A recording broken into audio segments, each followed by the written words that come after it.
अस्सलाम वालेकुम एवरीवन। आज हम साज़गार का जो लेटेस्ट रिज़ल्ट है उसको रिव्यू करेंगे और देखेंगे कि जो हमने पिछली बार मॉडल पे बात की थी उसके हिसाब से असम्पशन्स हमारी ठीक हैं, इंटैक्ट हैं या ख़राब होना शुरू हो गई हैं, और आया हमें अपने मॉडल के अंदर किसी चीज़ को चेंज करने की ज़रूरत है या नहीं है। अच्छा, 2-3 चीज़ें वीडियो शुरू होने से पहले मैं इंपॉर्टेंट बता दूँ। इन रिज़ल्ट्स को रिव्यू करने का या प्रीव्यूज़ करने का मेरा इस चैनल पे कोई इरादा नहीं था, अभी भी नहीं है। लेकिन ये वीडियो मैं इसलिए बना रहा हूँ क्योंकि अगर आप वैल्यूएशन सीख रहे हैं तो फिर आपको ये चीज़ पता होनी चाहिए कि आगे उसको ट्रैक कैसे करना है। अच्छा, दूसरी चीज़ ये कि आपने साज़गार की वीडियो ज़रूर देखनी है इससे पहले, और कंप्लीट देखनी है। चाहे आप डबल स्पीड पे देखें, लेकिन देखें उसको कंप्लीट। अगर आप साज़गार की वीडियो नहीं देखेंगे तो ये वीडियो आपको बिल्कुल समझ में नहीं आएगी कि हम क्या कर रहे हैं और क्या करना चाह रहे हैं। हम और तीसरी बात ये कि हम इस चीज़ को, जिस तरह के नंबर्स आपको नज़र आ रहे हैं, हम सारी उस तरह से नहीं देखेंगे जिस तरह से ब्रोकरेज रिपोर्ट्स के अंदर आता है कि ईपीएस बढ़ गया, ईपीएस कम हो गया। हम ब्रीफली डिस्कस कर लेंगे, लेकिन हमारा मेन मकसद जो है वो ये देखना है कि हमारी जो असम्पशन्स थी वो इंटैक्ट हैं या नहीं है। और इससे गोल क्या है इस वीडियो का? इस गोल ये है इस वीडियो का कि अगर आप वैल्यूएशन कर रहे हैं और फॉर एग्ज़ाम्पल अगर आप वही मॉडल यूज़ कर रहे हैं जो मैंने आप लोगों को दिखाया था साज़गार के अंदर, तो फिर आपने कुछ असम्पशन्स लिए हैं। आपकी असम्पशन मेरी असम्पशन से डिफरेंट भी हो सकती हैं, विच इज़ कम्प्लीटली फ़ाइन। लेकिन ये चीज़ ज़रूरी है कि आप उस चीज़ को रेगुलरली मॉनिटर करते रहें कि हमारी असम्पशन्स दुरुस्त हो रही हैं या गलत हो रही हैं। क्योंकि असम्पशन्स क्या हैं? असम्पशन्स अंदाज़े हैं। अब अंदाज़ों को बेहतर बनाने के लिए हमने बुक्स को छाना, हमने रिसर्च की, हमने सारी चीज़ें की, अपनी वर्किंग की प्रॉपर उस पर टाइम लगा के, लेकिन at the end of the day वो स्टिल अंदाज़े हैं। लेकिन उन अंदाज़ों को देखना कि वो सही हैं या गलत हैं बहुत ज़रूरी है, और उसको किस तरह से देखते हैं इस वीडियो में हम ये सीखेंगे।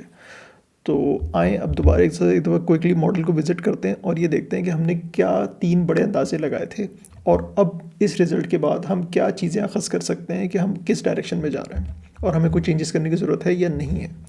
अच्छा, पहले तो इसको थोड़ा ज़ूम इन कर लेते हैं। हमने 3 अंदाज़े लगाए थे बड़े। अगेन वीडियो को जाके दोबारा देखें, पॉज करते हैं, पूरी देख कर आएँ और फिर इसको रिज्यूम करें, अदरवाइज़ बेकार हो जाएगा सब कुछ। चलें स्टार्ट करते हैं। 3 अंदाज़े लगाए थे। सबसे पहला अंदाज़ा ये था कि हमारी कैनन की सेल कितनी होगी, टैंक की सेल कितनी होगी और हेवल की सेल कितनी होगी। ये एक अंदाज़ा था पूरा कि हमने कार की डिफरेंट टाइप्स ऑफ कार जो हैं उनकी सेल्स कितनी होंगी, ये हमारी असम्पशन थी। तो हमने कैनन की रखी थी 2000 की सेल्स, टैंक की रखी थी 2500 की सेल्स और हेवल की रखी थी 12000 की सेल्स। कैनन की जो है वो तो हम कुछ पता ही नहीं चल सकता क्योंकि अभी तक लॉन्च ही नहीं हुई है, ठीक है, तो इसको तो आप छोड़ दें थोड़ी देर के लिए। टैंक 500 की 2500 है। इस रिज़ल्ट के अंदर इसका कोई जिक्र नहीं है। क्यों? क्योंकि ये Q2 का रिज़ल्ट है। Q2 2026 कौन कौन से महीने बनते हैं? अक्टूबर, नवंबर एंड दिसंबर। तो दिसंबर तक तो टैंक के बारे में कोई इन्फॉर्मेशन नहीं थी। जनवरी में लॉन्च हुई है, उसकी प्राइस वगैरह सब पता चला है। तो इसके अंदर टैंक की भी कोई इन्फॉर्मेशन नहीं है, लेकिन टैंक की बुकिंग चल रही है। लेकिन अभी तक हमें बुकिंग की भी कोई इन्फॉर्मेशन नहीं आई है, जैसे हमारे पास जैको की आ गई थी J7 की। थोड़ा बहुत जो मुझे इंटरनली पता चल रहा है वो ये कि रिस्पांस बहुत अच्छा आ रहा है, लेकिन नंबर्स के अंदर जो मुझे पता चल रहा है वो भी मैं आपके साथ शेयर नहीं कर रहा। लेकिन ये है कि रिज़ल्ट अच्छा आ रहा है बुकिंग का, डीलर्स वगैरह ने जो बताया है ये मुझे पता चला है। लेकिन इस बात की तस्दीक इस चीज़ से भी थोड़ी सी हो सकती है कि साज़गार ने टैंक 500 की जो डिलीवरीज़ थी उनको डिले कर दिया है। तो दैट मीन्स उनसे unless and until it's a marketing gimmick which I don't think it is, उनकी एक्सपेक्टेशन से बेहतर जो है वो बुकिंग चल रही हैं और उनको अब थोड़ा सा डिले करना पड़ रहा है। तो ये 2 चीज़ें हैं, बट लेट्स सी कि क्या आता है। जब एक्चुअल नंबर्स आएगा हम उस पर बात करेंगे, अभी अफवाहों पे हम बात नहीं कर रहे। अच्छा, हेवल का हमने लगाया था 12000 की सेल्स, लेकिन अगर आपको याद हो, और अगेन आई होप आपने वीडियो देख ली हो साज़गार की, नहीं देखी हो तो दोबारा देख लें। तो हमने उसमें बात की थी कि हेवल की सेल जो है इस वक्त जो इनकी पेसिंग चल रही है वो तकरीबन 14500 की चल रही है, और हमने 14500 की लगा के अपसाइड कैलकुलेट भी की थी। लेकिन फिर मैंने आपको बताया था कि हो सकता है कि हेवल की सेल्स कम हो जाएं क्योंकि कंपटीशन बढ़ रहा है, थोड़ी सी प्राइस भी मोस्ट लाइकली इनकी बढ़ जाएगी कुछ महीनों बाद। तो ये सेल्स हमने लगाई थी 12000 की, ठीक है। अच्छा, वाई बीइंग दिस कंजर्वेटिव, इसकी पॉइंट ये होता है कि हमें मार्जिन ऑफ सेफ्टी भी बिल्ड करनी होती है। अगर हम 14500 लगा लें, 15000 लगा लें और फिर वो कम होगा ना, तो हमारी इन्वेस्टमेंट की जो रैशनल है वो ख़राब हो जाएगा। हम कहेंगे हमने इतना ऊपर भी बाय कर लिया और फिर हमें जो है ना वो नीचे आना पड़ा, तो उसमें लॉस के चांसेस ज़्यादा होते हैं। तो it's better to be conservative ताकि आपका कैपिटल प्रिजर्व रहे, और अगर आपको उसके बाद कोई बहुत अच्छी न्यूज़ मिल जाती है तो फिर आपको जो भी अपसाइड होगी वो बोनस में मिल जाएगी, तो ज़्यादा अच्छा है वो। तो हमने कंजर्वेटिव होके 12,000 की सेल्स लगाई थी, ठीक है। तो हमारे पास टैंक की कोई इन्फॉर्मेशन अभी नहीं है, कैनन की कोई इन्फॉर्मेशन नहीं है, हेवल की है। हम ये चेक करेंगे कि हमारी हेवल की अजम्पशंस अभी तक इंटैक्ट हैं, कम है, ज़्यादा है, क्या है। तो ये हमारी पहली अजम्पशन थी। हमारी दूसरी अजम्पशन जो थी वो थी नेट प्रॉफिट पर रेशो, नेट प्रॉफिट का जो रेशो था। ये मैंने आपको बताया था कि इनका एक टाइम पे 14% था, और मैंने आपको वीडियो में ये भी कहा है, आप देखेंगे तो, कि ये तेज़ी से कम हो रहा है। इसकी क्या वजूहत हैं वो टेक्निकल हैं, वो छोड़ दें, लेकिन मैंने आपको नंबर बताया था कि ये तेज़ी से कम हो रहा है और आगे मज़ीद कम होने के चांसेस हैं। लेकिन 10% पे नहीं था, ये मैंने सब वीडियो में डिटेल में एक्सप्लेन किया हुआ है कि ये 14% से 13% आ गया है और ये मज़ीद कम हो रहा है, और आगे जैसे टैंक 500 वगैरह की लॉन्च होगी तो ये मज़ीद कम होना शुरू हो जाएगा। ये बात हुई थी। तो हम ये देखेंगे कि अब नेट प्रॉफिट के अंदर क्या कोई फ़र्क पड़ना शुरू हुआ है या ये जून के बाद ही फ़र्क पड़ना शुरू होगा। और तीसरी हमारी अजम्पशन थी मल्टीपल की, कि मार्केट इनको कम का मल्टीपल दे रही है, लेकिन चूंकि अब इनकी फॉरवर्ड अर्निंग्स को देखते हुए और जो इनकी हेडविंड जब क्लियर हो जाएगी, जो कि इनकी ग्रीनफील्ड इंसेंटिव वगैरह की है, तो हम मार्केट इनको मल्टीपल भी इम्प्रूव कर देगी और 7 के बजाय 8 तक का मल्टीपल इनको दे देगी। हमने 9 और 10 का भी लगा के सेंसिटिविटी एनालिसिस किया था और उस हिसाब से भी अपसाइड को कैलकुलेट किया था, लेकिन अगेन हमने थोड़ा सा कंजर्वेटिव साइड पर रह के 8 का मल्टीपल लिया है, ताकि हमारी मार्जिन ऑफ सेफ्टी भी इसमें बिल्ड हो जाए। और अगर मार्केट 9 को 10 का मल्टीपल दे देती है तो बहुत अच्छी बात है, अपसाइड बढ़ जाएगी। तो ये 3 हमारी अजम्पशन थी। इन तीनों अजम्पशंस को आए चेक करते हैं। अच्छा जी, ये पहला है। तो अब सबसे पहले हेवल की सेल्स को देख लेते हैं, क्योंकि अगेन कैनन और टैंक की हमें नहीं पता। तो ये इनके पिछले 3 महीनों के सेल्स के नंबर हैं, अक्टूबर के, नवंबर के, दिसंबर के। इसमें 3 व्हीलर्स भी हैं, इसमें 4 व्हीलर्स भी हैं। तो मैंने इन सबको कैलकुलेट करके आपके सामने रख दिया है। और क्वार्टर फर्स्ट की जो पहला क्वार्टर था, अभी तो सेकंड का हम देख रहे हैं ना, चलो सेकंड का देख लेते पहले। सेकंड के अंदर जो इनकी टोटल सेल्स आई हैं वो 2.58% बढ़ गई हैं हेवल की, और इसका जो टोटल नंबर आ रहा है वो आ रहा है 3,651, सॉरी 3653। तो 3653 को अगर हम चेक करें कि मंथ पे कितनी आ रही हैं, तो ये आ रही हैं 1217 हेवल इन्होंने बेची हैं, इंक्लूडिंग दिसंबर, जो मैंने आप लोगों को बताया था, अगर आपको याद हो, कि दिसंबर के अंदर कार की सेल्स स्लो हो जाती हैं और जनवरी के अंदर ये जाके कंपनसेट हो जाती हैं। तो अगेन अगर हम 1217 की पेसिंग लें और कैलकुलेट करें 12 महीनों की सेल, तो आती हैं 14,600। आपको याद होगा हमारा जो नंबर था वो इसी के आसपास था पहले भी। अगर हम यहाँ जाएं कार सेल्स डेटा के अंदर, तो 14,500 हमने एक नंबर लेके कैलकुलेट किया था। तो ये 14,600 की पेसिंग आ रही है, विच इज़ प्रिटी गुड। तो इससे हमें क्या पता चला, हेवल की sales as of now, at least as of Q2 affect नहीं हुई हैं। अच्छा, तो इसका क्या मतलब है कि जो हमारी अजम्पशन थी क्या वो गलत थी या अभी कबल अज़ वक्त है, ये कहना। तो इसको समझिएगा टाइमलाइन को। इसके अंदर ये है कि ये रिज़ल्ट किस चीज़ का है, अक्टूबर, नवंबर, दिसंबर का। उस वक्त तक जायको की इतनी ज़्यादा हाइप नहीं हुई थी, अब हो गई है, और दूसरी गाड़ियाँ भी अब आना शुरू हो गई, BYD Atto 2 की आ गई है, और इनकी जो बुकिंग थी वो पहले हुई होगी, ठीक है। और उसके बाद भी जो बुकिंग के पैसे इनके आगे होंगे इस क्वार्टर के अंदर, उसको भी हम देखते हैं। तो वो लाजमी नहीं है कि इन तमाम न्यू मार्केट रियलिटीज़ को इन्होंने अभी तक अकोमोडेट किया हो।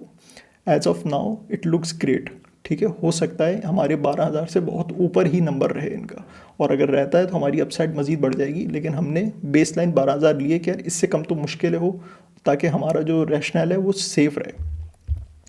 अच्छा, अब हम आके एक चीज़ मैं आपको और दिखा दूँ, ये बैलेंस शीट का नंबर है, ये भी मैंने इसमें रिकॉर्ड किया हुआ है।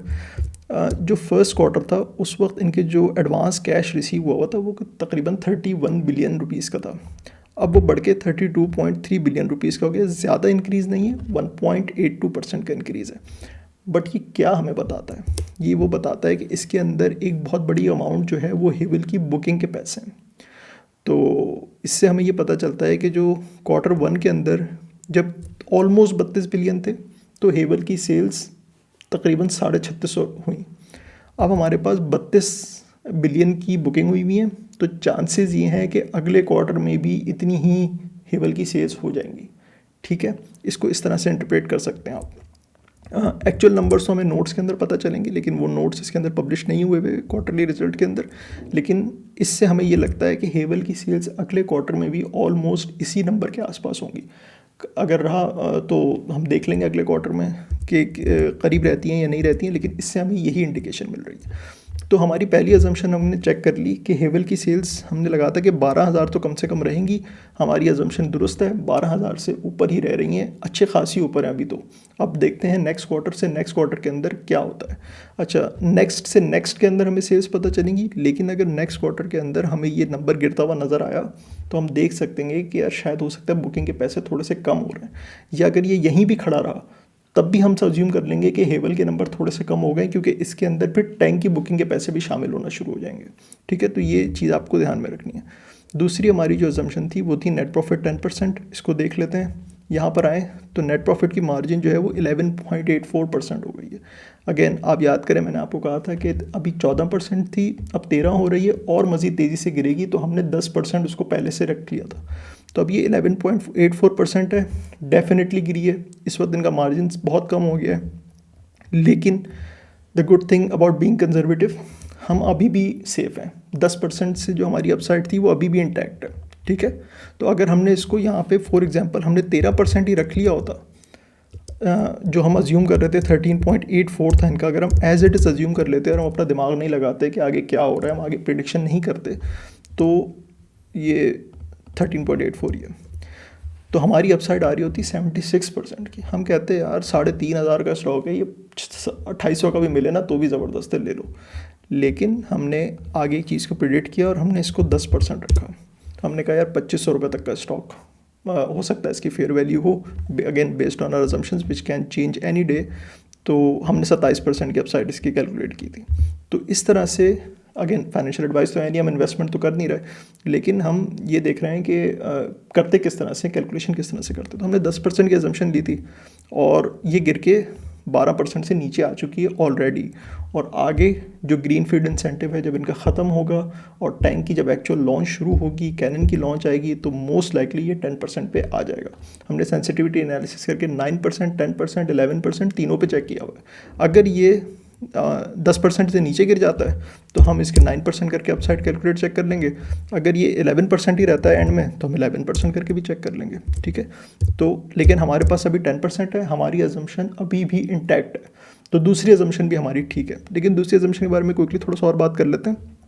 इनके एक्सपेंसेस ख़राब हुए क्यों है, इसको क्विकली थोड़ा सा डिस्कस कर लेते हैं। इनका रेवेन्यू एक्चुअली में इंक्रीज़ हुआ है, ठीक है, 0.5%, बहुत माइनर है लेकिन एक्चुअली में इंक्रीज़ हुआ है। लेकिन इनका EPS 10% से ऑलमोस्ट 9% से EPS कम हो गया। क्यों? सबसे बड़ी वजह तो ये कि इनकी ये ऑपरेटिंग मार्जिन बहुत ख़राब हुए हैं, ये हम इस पर बात करते हैं। लेकिन क्विकली यहाँ पे देख लें, इनकी कॉस्ट ऑफ सेल्स के अंदर थोड़ा सा इजाफा हो गया है। वो मैंने आपको अगेन बताया था कि इनकी कॉस्ट ऑफ सेल्स पे फ़र्क आना है, स्पेशली ग्रीनफील्ड इंसेंटिव ख़त्म होने के बाद इनकी किट्स बहुत महंगी हो जाएंगी, तो इनको हो सकता है गाड़ियों की कॉस्ट भी बढ़ानी पड़े, अपनी प्राइस बढ़ानी पड़े। अगर प्राइस को एब्जॉर्ब कर लेते हैं तो फिर ऑब्वियसली इनकी कॉस्ट मार्जिन ख़राब हो जाएंगे। तो दोनों में से एक कड़वा घूंट इनको पीना पड़ेगा। मार्केट के अंदर लोअर प्राइस गाड़ियों की कंपटीशन बहुत बढ़ता जा रहा है, तो इनको बड़ा मुश्किल होगा कि ये अपनी प्राइस को इंक्रीज़ कर सकें। ठीक है, तो एक तो इनकी ग्रॉस मार्जिन्स फ़र्क पड़ा है क्योंकि कॉस्ट ऑफ सेल्स ख़राब हो गई हैं।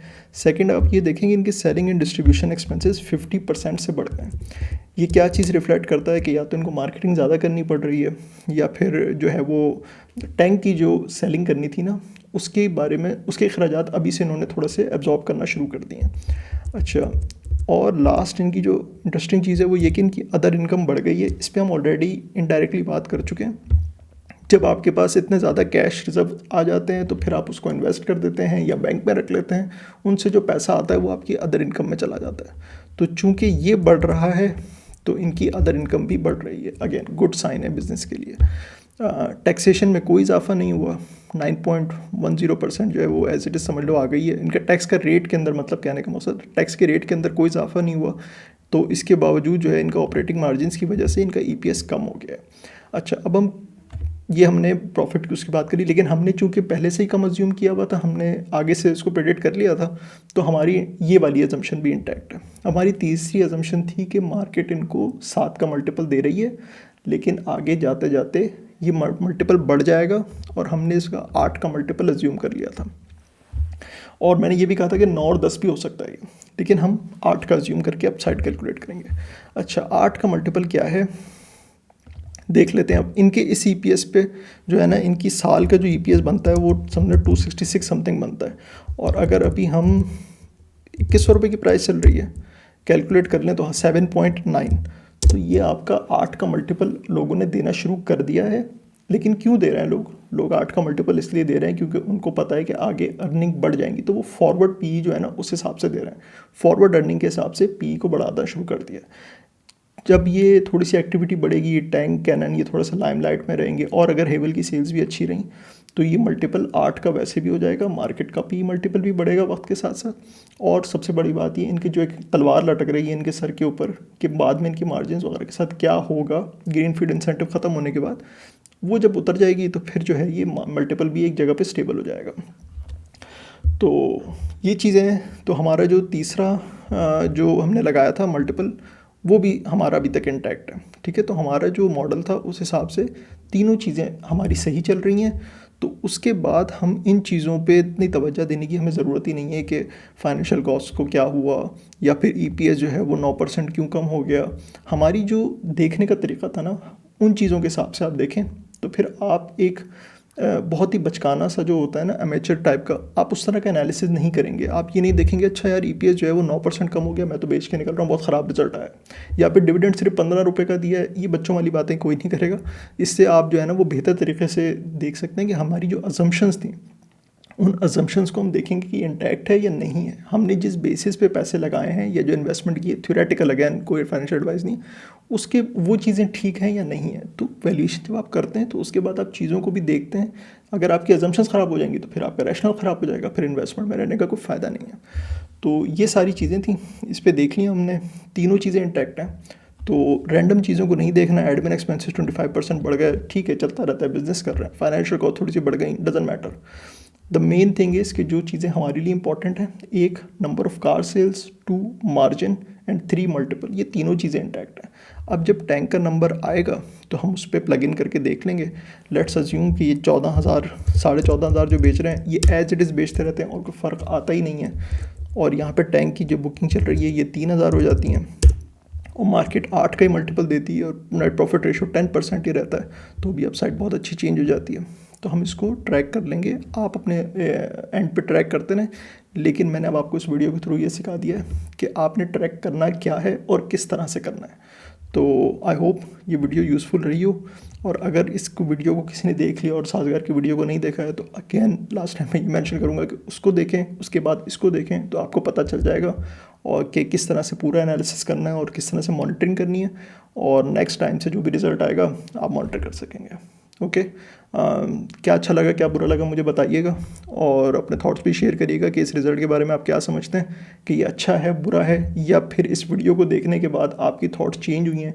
पहले आपने ईपीएस को देखा और आपको लगा कि ये रिज़ल्ट बुरा है, या सिर्फ 15 रुपये का डिविडेंड दिया तो वो बहुत बुरा है, तो या फिर अब आपके लिए ये थोड़ा सा पर्सपेक्टिव चेंज हुआ, तो मुझे बताइएगा, और फिर इंशाल्लाह नेक्स्ट वीडियो में किसी में मिलेंगे। अल्लाह हाफ़िज़।